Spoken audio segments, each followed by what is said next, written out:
Welcome back to AI Verdict, where we do the research so you don't have to. Today's explainer shatters a massive misconception that's been floating around the productivity space for a while now. Seriously, the idea that Google Gems and OpenAI's custom GPTs are identical products is just wrong. So we're going to do a complete breakdown, tracing every major point of how these tools actually differ, what each is specifically built for, and ultimately which ecosystem you should choose to bet your workflow on. Let's get into it. Look, you might be looking at both of these tools right now, thinking they're exactly the same product, just slapped with different corporate logos. And honestly, it's incredibly easy to make that mistake. They both let you name an assistant, give it custom instructions, and chat with it. But there is a major twist to this story that almost every comparison out there completely misses, and it changes everything about how you should be building. Okay, here is the big secret nobody is telling you. Google's own documentation now separates GEMs into two completely distinct tiers. In 2026, they quietly split the product into two entirely different tools. What does that mean for us? It means that trying to compare Google Gems to OpenAI's GPTs as a simple one-to-one match is fundamentally flawed right out of the gate. To brilliantly illustrate this, let's look at those two tools. First, you have classic Gems. These are basically repeatable chat assistants that you configure with specific instructions and attach to knowledge sources like Google Drive or Notebook LM. Then you have Labs Gems, powered by an engine called Opal. These are not just saved chats. They are interactive, mini-app workflows with visual step graphs and shareable app-like interfaces. OpenAI's GPTs, on the other hand, has stayed in a single lane as powerful chat builders enhanced with rich metadata and actions. So, Google essentially created a saved chat layer plus a completely separate workflow app layer.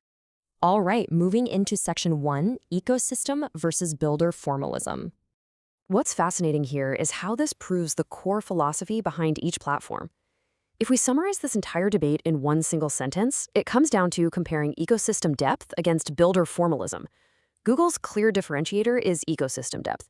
They want AI to live exactly where you already work, inside Workspace, Drive, Docs, and your Gmail side panel. It effectively eliminates the need to context switch. OpenAI's differentiator, builder formalism. They provide a much more structured, packaged product experience that's highly optimized for public discoverability, sharing, and distribution through the GPT store. Let's move on to section 2, under the hood, covering some hidden technical differences. The crucial point here is your ongoing relationship with the tool. These are two massive functional differences that completely change how these platforms behave over weeks and months of use. Google explicitly documents that classic Gems can actually maintain context from past chats, meaning you're building an ongoing working relationship.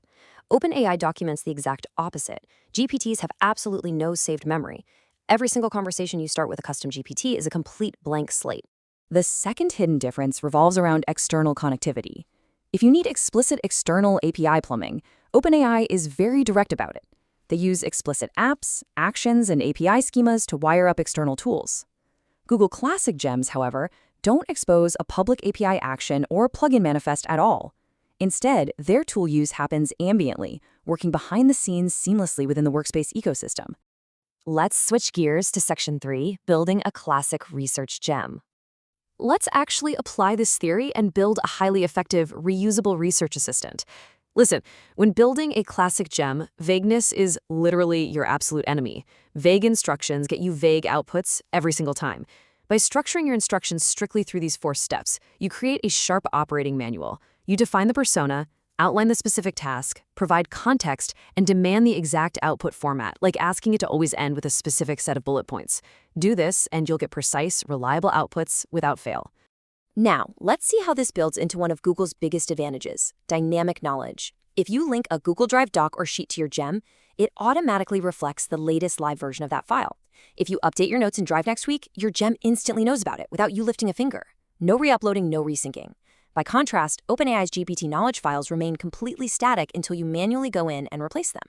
Quick pro tip though, before you rush off to test your brilliant new prompts, remember this surprising fact that trips up almost every single builder out there. Previewing a gem does not auto-save your work. Let me repeat that. If you tweak your instructions, test them in the preview window, and close the tab without explicitly hitting the save button, you will lose all of your hard work. Always hit save explicitly before testing. Up next is section 4, multimodality and security. So Gemini has a genuinely unfair advantage when it comes to multimodal inputs. It smoothly handles images, documents, audio, video, code, and even entire GitHub repos. By giving the gem a repeatable, structured analysis protocol, like a 5-pass image review, you instantly get a highly consistent visual specialist directly inside your workspace side panel. It'll systematically execute a high-level description, extract text, interpret the layout, flag its own uncertainties, and even recommend follow-ups, whether you feed it a chart, a receipt, or a UI mockup. But we need to pause for a serious safety warning. This powerful integration comes with a catch. Anyone with access to a shared gem can easily view its underlying instructions and all of the uploaded knowledge files attached to it. Please be incredibly careful here. You absolutely must strip out sensitive data, proprietary mockups, or internal customer dashboards before you ever share a gem publicly. If it contains private data, keep the gem private. Simple as that. Moving on to Section 5, Labs Gems and Visual Workflows. Now, this is where Google steps completely away from traditional, boring chatbots and introduces genuinely new workflow automation. With Labs Gems, you just describe a workflow in plain English. The Opal engine then generates a visual step graph for your mini app. You can literally see your workflow mapped out in front of you. It even gives you a visual editor and an interactive developer console to debug AI inputs, outputs, and tool calls at every single step. This is something classic GPTs simply aren't even trying to do. While Labs Gems are incredibly powerful, there is a bit of a catch. Keep in mind these current limitations. Right now, Labs Gems are limited solely to the Gemini web app. They operate in English only, and they're strictly for desktop. So if you or your audience rely heavily on mobile devices or require other languages, this feature might not fit your workflow just yet. And that brings us to Section 6, the final AI verdict. Google isn't trying to make a better GPT.